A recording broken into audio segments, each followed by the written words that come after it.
तर आपल्या यात्रेमध्ये काय वेगळं असतं, तर आपल्या यात्रेमध्ये प्रॉपरली संकल्पित यात्रा असते. बाकीच्या ठिकाणी गेल्यानंतर यात्रा होते, परंतु त्याच्यामध्ये संकल्प होत नाही. मनोभावे आपण आपल्या मनाने यात्रा करतो, तो भोळाभाव आपला देवापर्यंत पोहोचतोच. परंतु ह्या यात्रेचा प्रॉपर असा एक संकल्प आहे, ज्या संकल्पाने आपण कैलास मानसरोवरची यात्रा करतो. मग हा संकल्प काय असेल, तर कैलासाची रचनाच अशी आहे, की कैलासाच्या वरती स्वर्गाचं द्वार आहे आणि कैलासाच्या खाली पूर्णपणे मृत्यूलोक आहे. आणि म्हणून याच याच कारणामुळे आपल्याकडे हिंदू धर्मामध्ये कुणाचं मयत झालं किंवा ज्या वेळेला डेथ होते त्यावेळेला त्याच्या नावापुढे कैलासवासी लावलं जातं, की आता तो कैलासावरती गेला.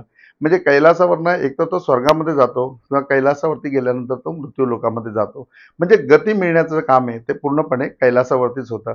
तर मग आपल्या सगळ्या पित्रांना, जेवढे आपले पित्र आहेत, आपल्या मूळ पुरुषापर्यंत, आपल्या कुळातला जो मूळ पुरुष असेल त्याच्यापर्यंत जे लोक गेलेले आहेत त्यांचा सगळ्यांचा उद्धार करण्याकरता त्या ठिकाणी ज्यावेळेला आपण जातो त्यावेळेला मानसरोवरवरती अर्घ्य दिलं जातं. जे मानसरोवरवरती आपण अर्घ्य देतो त्याच्याने आपल्या पित्रांचा पूर्णपणे उद्धार होतो. ज्या वेळेला उमा संहितेमध्ये आपण वाचतो त्यावेळेला रावणाला भगवान शिवशंकरांनी सांगितलं, अरे हे मानसरोवर इतकं पवित्र आहे की रावणा इथे येऊन तू तुझ्या पित्रांना पूर्णपणे ज्यावेळेला अर्घ्य देशील त्यावेळेला तुझे पित्र पूर्णपणे सुखवासी होतील, त्यांना सगळ्यांना सुखाची प्राप्ती होईल, किंबहुना जे काही कुठल्याही मार्गाने अडकले असतील तर त्यांना गती मिळेल.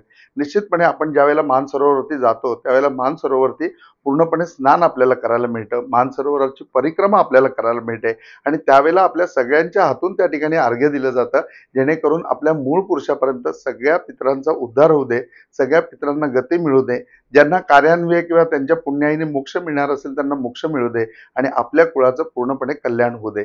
असं उमा संहितेमध्ये शिवच पार्वतीला सांगतात, की बघ कैलास मानसरोवरमध्ये ज्यांनी स्नान केलेलं आहे, कैलास मानसरोवराचं तीर्थ ज्यांनी ग्रहण केलेलं आहे, ज्यांनी अर्घ्य त्या ठिकाणी येऊन दिलेलं आहे, त्याच्या पित्रांचा पूर्णपणे उद्धार होईल. त्याचबरोबर त्याच्या कुळामध्ये त्याच्यापासून पुढे चालू असलेली एंटिटी म्हणजे त्याची मुलं, त्याची मुलं, त्याची मुलं अशा पुढच्या 7 पिढ्यांमध्ये कुणालाही कुठल्याही प्रकारची पितृबाधा राहणार नाही.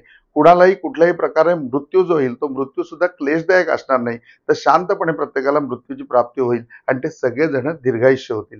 तर दीर्घायुष्य होण्याकरता, पितरांचा उद्धार होण्याकरता, आयुष्यामध्ये मृत्यू तो सुद्धा शांततेमध्ये अगदी पूर्णपणे प्राप्त करून घेण्याकरता आणि मोक्ष आम्हाला मिळेल का नाही हे आम्ही सांगू शकत नाही, परंतु मोक्षासमान यश किंवा मोक्षासमान मला पूर्णपणे समाधान प्राप्त होण्याकरता कैलास मानसरोवरची यात्रा केली जाते.